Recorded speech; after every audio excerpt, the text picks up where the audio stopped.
Hey guys, Todd with 306 Foxbody. The year is winding down. I just looked at the forecast. It said we're supposed to get snow overnight. So I think I'm going to take the 95 for a quick spin.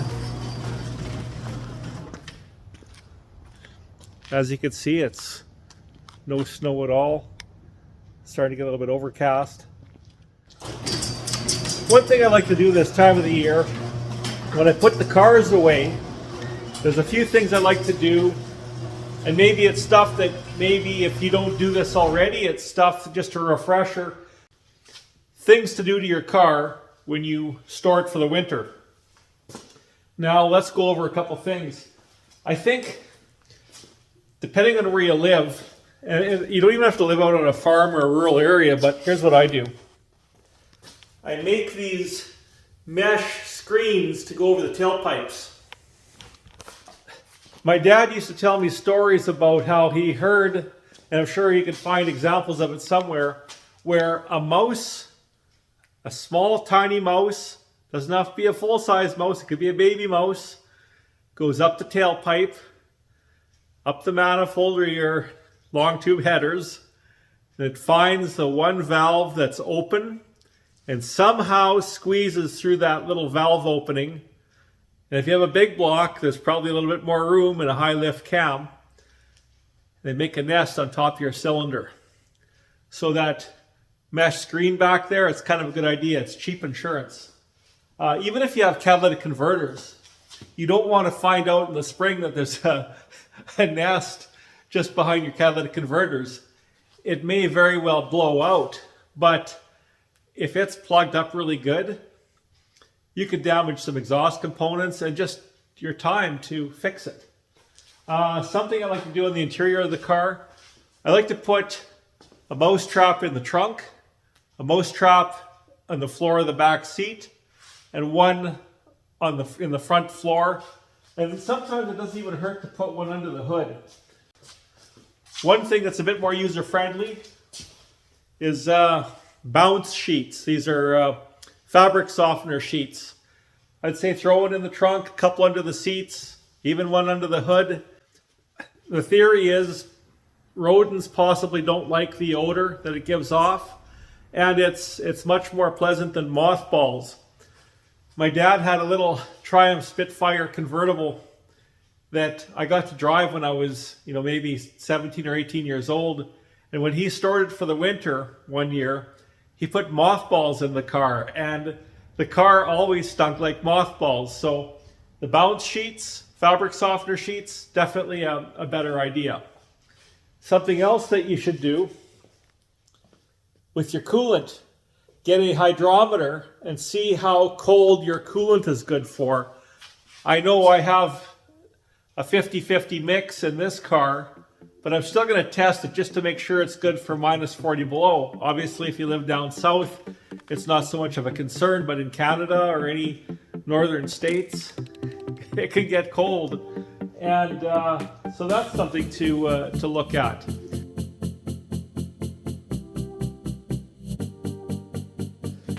Here's your antifreeze tester. You can get it at any auto parts store. And there's a chart to see how the freezing point of the antifreeze. So you got to draw it up into the tester and make sure you get it over the minimum level. Let's try it out.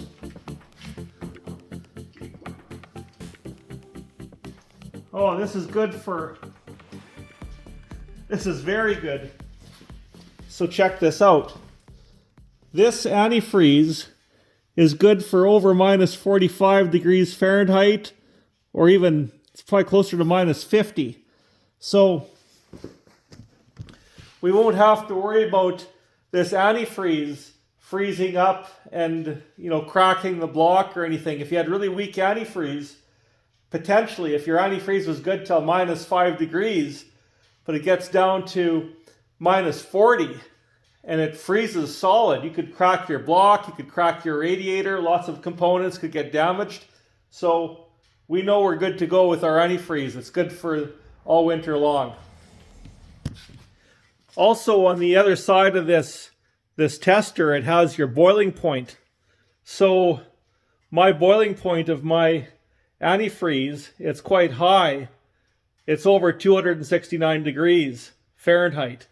So you know it's going to resist boiling quite easily. So we've got a really good mixture of antifreeze in this car. So it's good for summer and winter. Good for the hot climate and good for, obviously, when it's being stored when it's cold out. Also, when it comes to windshield washer fluid, this is good till minus 40. The big problem is sometimes guys put the summer stuff in. Honestly, I see it no advantage to using the summer bug style, bug removal, whatever, the summer windshield washer fluid.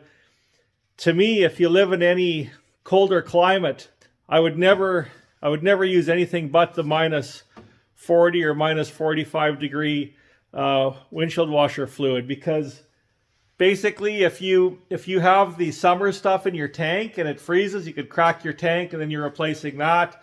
Springtime, you'll have a big mess in your garage.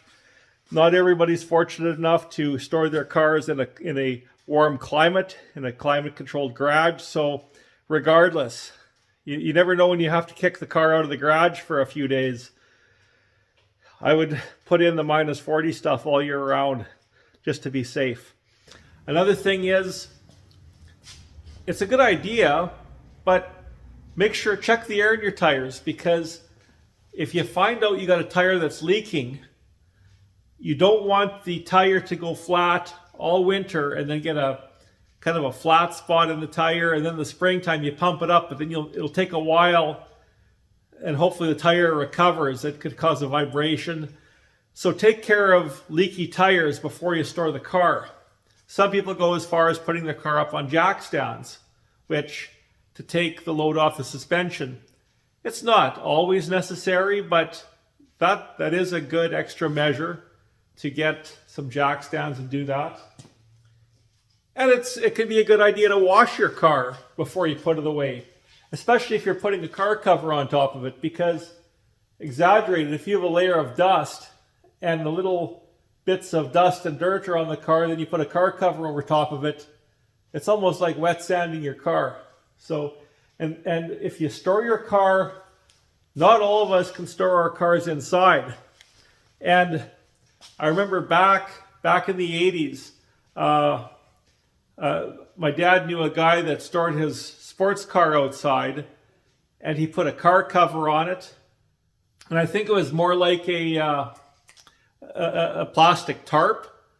And, he strapped it down.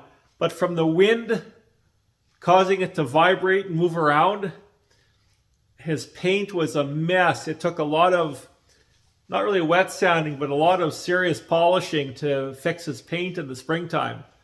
So if you're forced to keep your car outside, if you can find an area of ground where there's not too much moisture, like maybe gravel or something like that, but if you have to put a car cover on it, wrap string around it really tight. Put a car cover on it, even some blankets, a car cover, and then maybe a plastic cover, but you got to wrap it really tight so that cover doesn't vibrate and move around. Also, it's not a bad idea to keep a fairly full tank of fuel and put some fuel stabilizer in. That way, you're going to have a fairly fresh tank of fuel in the spring. Let's face it, over 5 or 6 months, fuel doesn't really go too bad, but it's not ideal. But I think a larger volume of fuel will keep better, especially if you put fuel stabilizer in. So that's one more thing you can do. Take stuff out of the trunk, and if you have garbage or items in your car, I always like to remove those things, because if a mouse or a rodent gets into your car, it's just one more little crevice or one little thing that they can hide underneath to set up camp, and you don't want that. So clean your car out. If it does have to stay outside and you don't have a car cover, it's also a good idea to put those covers on the inside to reflect the sun, because why have your car fade? Same with, make some, even if it's out of cardboard or something, make some covers to go over your tires so your tires don't get rotten from sitting in the sun all the time. So you know how much money we spend on these things just to make them look nice and run nice. So really, to go the extra mile to store them properly, that can really work wonders. And then, come springtime, you'd be glad that you did. So anyways, those are some of the things I do for storage on the 86 and the 95. And honestly, I haven't had any trouble over the years. And, I hope everybody's able to store their cars properly. Some of you guys, some of you lucky buggers are able to drive them all year round, so that's pretty cool. But if you're in a colder climate, not all of us could store them in heated storage. So just try and do the best you can and just take those extra measures. And a coat of wax in the fall could actually help protect your paint over the next 5 or 6 months. So it's going to look good in the springtime. If you have any stone chips, the wax will kind of help take care of the stone chips so it doesn't start rusting so easily.